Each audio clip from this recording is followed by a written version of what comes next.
According to police, 28-year-old Jameria Hall admits to killing her children and is now facing 2 counts of first-degree murder. Responding officers found the bodies of the 6- and 8-year-old in an apartment in Southwest Baltimore. The medical examiner's office is now working to determine exactly how and when they died.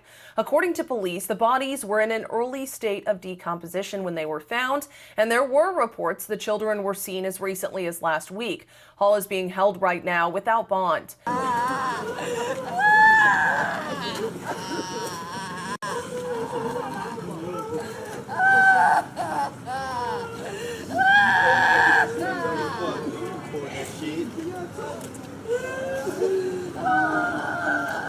It was August of 2021, hot, humid, and heavy with a smell no one could ignore. Complaints had been pouring in for days. Neighbors thought it might be a gas leak, or maybe something had died inside. They were right. Something had. When maintenance finally opened that door, they didn't just walk into an apartment. They walked into a secret hidden behind blankets, sealed windows, and silence. Inside, they found the bodies of 2 children, alone, unclaimed, their small forms left to decompose in the place they once called home. And the worst part wasn't how they died, it was who left them there. Not a kidnapper, not a stranger. Their mother. She said she loved them, but love shouldn't look like this. Before we continue, I noticed that nearly 75% of you watching aren't subscribed to True Crime 911. You watch these stories. You see how tragedy happens, when warning signs go ignored, when silence becomes complicity. Don't be another silent witness. Hit subscribe now, or go to the comments and tell us why you'd rather watch injustice than help expose it. Southwest Baltimore. For some, it's just another dot on the map. A quick name you hear on the news when something goes wrong. But for the people who live here, it's a place defined by resilience.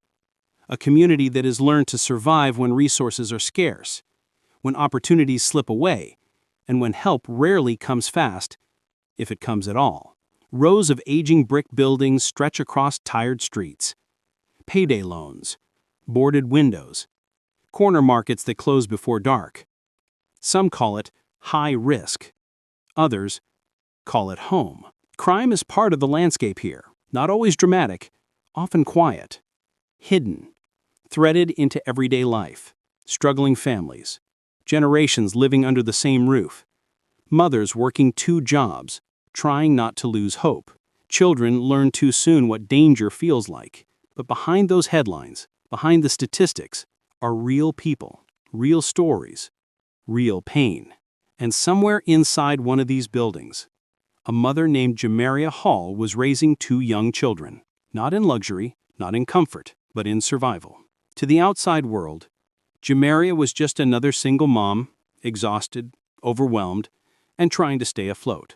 She wasn't loud, she wasn't social, she kept to herself, paid the rent late sometimes. Her kids walked to school, quietly, politely. They never caused trouble. But what no one saw was how much trouble was already inside that home. And I have 2 little mini-me's tonight. This evening I have Jameria Thomas Joy. And I have Davin Thomas. 1 year ago, Jameria recorded this podcast with her 2 children. Y'all been driving me crazy. But I love y'all. I too. Okay? Okay. They were like a trio. If you saw her, you saw them. In places like this, it's easy to assume tragedy is always loud, something violent, something public. But sometimes, the worst tragedies don't scream. They hide, they wait, and they grow behind closed doors. Because even in a neighborhood used to loss, no one was prepared for what would come next. Her name was Jameria Hall, 28 years old. Soft-spoken, kept her head down. Most neighbors barely remembered what her voice sounded like. She didn't chat on the porch. She didn't wave in the hallway. She moved like someone who didn't want to be seen. She wasn't violent. She wasn't loud, but she was breaking, quietly. Jameria had struggled for years, financially, emotionally, mentally, rent piling up, grocery bags getting lighter, social workers checking in, but not for long. What started as depression slowly slipped into something deeper, something harder to define, something that left her disconnected from people, from reality, and eventually, from her own children. Friends who once knew her said she seemed confused, distant, lost, in her head, but no one knew just how far she had gone. Inside that apartment were two little lives depending on her. Davin, 8 years old, big brown eyes, reserved but protective. He loved superheroes, not because they fought bad guys, but because they always saved people. His teachers said he tried to protect his little sister, always making sure she had her lunch, her jacket, her smile. Jameria, just 6, energetic, artistic, loved drawing hearts and rainbows. The kind of child who believed every problem could be fixed with a hug. She still called her mom Mommy, still reached for her hand while watching cartoons. To them, she wasn't distant, she wasn't struggling. She was just Mom. They didn't see the exhaustion in her eyes. They didn't feel the slow unraveling of her mind. They didn't know that sometimes she looked at them not with love, but with fear. Not fear for them, fear of them. Something inside her was starting to change. But children don't always know when love begins to fade. They don't always recognize danger, especially when it looks like someone tucking them into bed. Looking back, there were signs. They just weren't loud enough. It was 2018, 3 years before the children would be found. Police and firefighters responded to a blaze at a home where Jameria and her young children were living. The story made local news for a brief moment. No fatalities, no serious injuries. Just another small house fire in a city that sees far too many. But what didn't make headlines were the rumors. Some neighbors claimed they saw the children inside before the fire started. Others heard crying, then silence. Investigators questioned everyone, including Jameria. But without hard evidence, without proof of intent, the case went nowhere. The official cause? Unclear. The file was closed. But for those who paid attention, something didn't feel right. Child Protective Services got involved. There were interviews, welfare checks, short-term monitoring.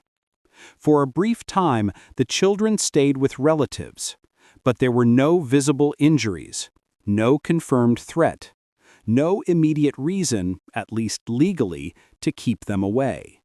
So, the children were returned, and the case was marked resolved.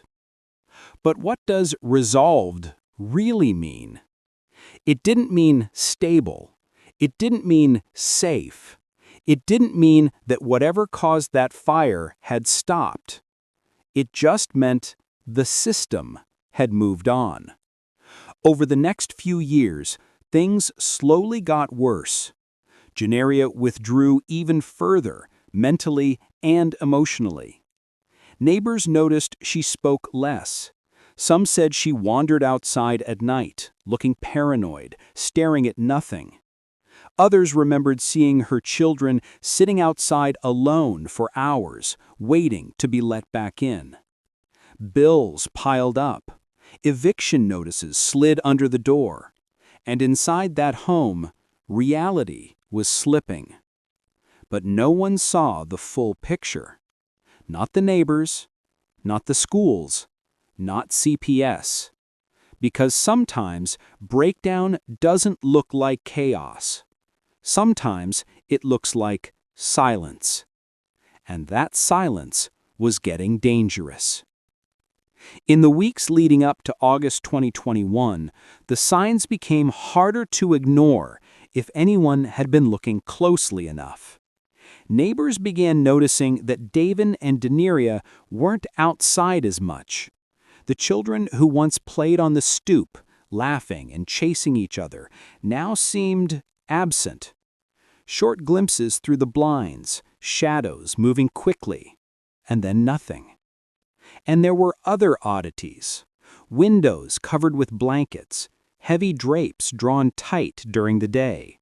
The front door locked constantly, even when no one was home. At night, some neighbors reported strange, chemical-like smells, as if the apartment was being scrubbed or masked, unsuccessfully. People noticed, whispered, wondered, and then life went on. Everyone assumed Jameria was just a private mother, perhaps struggling quietly. But in reality, something darker was growing behind those closed doors, something no one could have predicted. This story could have ended before it even started, if someone paid attention, if someone spoke, if someone cared. If you're still watching without subscribing, ask yourself, are you just consuming tragedy or helping expose it? Subscribe now, or tell us in the comments why you won't. But just days before the children died, someone heard a scream. A small voice, pleading, a voice that would soon be silenced forever. It was the evening of August 19, 2021. The streets of Southwest Baltimore were quiet, the kind of stillness that feels heavy in neighborhoods used to unrest. But inside Jameria Hall's apartment, something was breaking apart.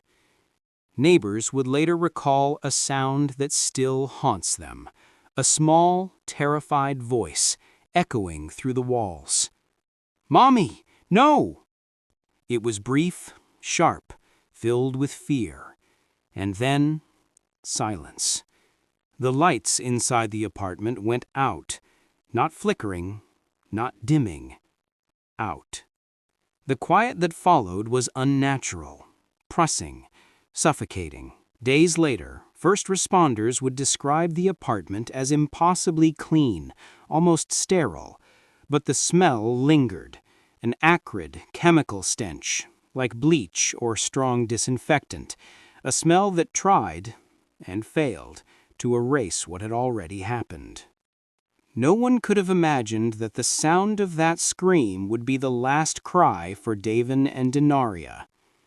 Behind closed doors, the children were alone.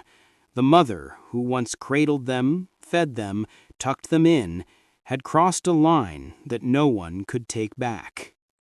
It wasn't long before someone finally did what neighbors had been hesitating to do for days. A maintenance worker was called to Jameria Hall's apartment after complaints of a foul, overpowering odor. The door was locked. Repeated knocks were unanswered. The stench had grown too strong to ignore. With no other choice, the worker forced the door open, and what they found inside would shock even the most seasoned first responders. The apartment was eerily quiet. The usual signs of life were gone. Instead, the workers stepped into a scene that felt frozen in time. In the living room, Davin, just 8 years old, lay inside a sleeping bag. A knife protruded from his chest, and a plastic bag had been secured over his face. The innocence of his small frame, the brightness that once lit his eyes, was gone, replaced by stillness and horror. In the bathtub, Denaria, 6 years old, was submerged in water, a cloth tightly wrapped around her neck. Her body, small and fragile, had endured something no child should ever know. The apartment smelled of chemicals, bleach, and death. Every detail suggested careful planning. Every silence, a haunting echo of what had been lost. First responders called for backup. Police arrived quickly, faces grim. They knew this was no ordinary crime scene. This was a tragedy unlike any they had seen in recent memory. And then came the confession.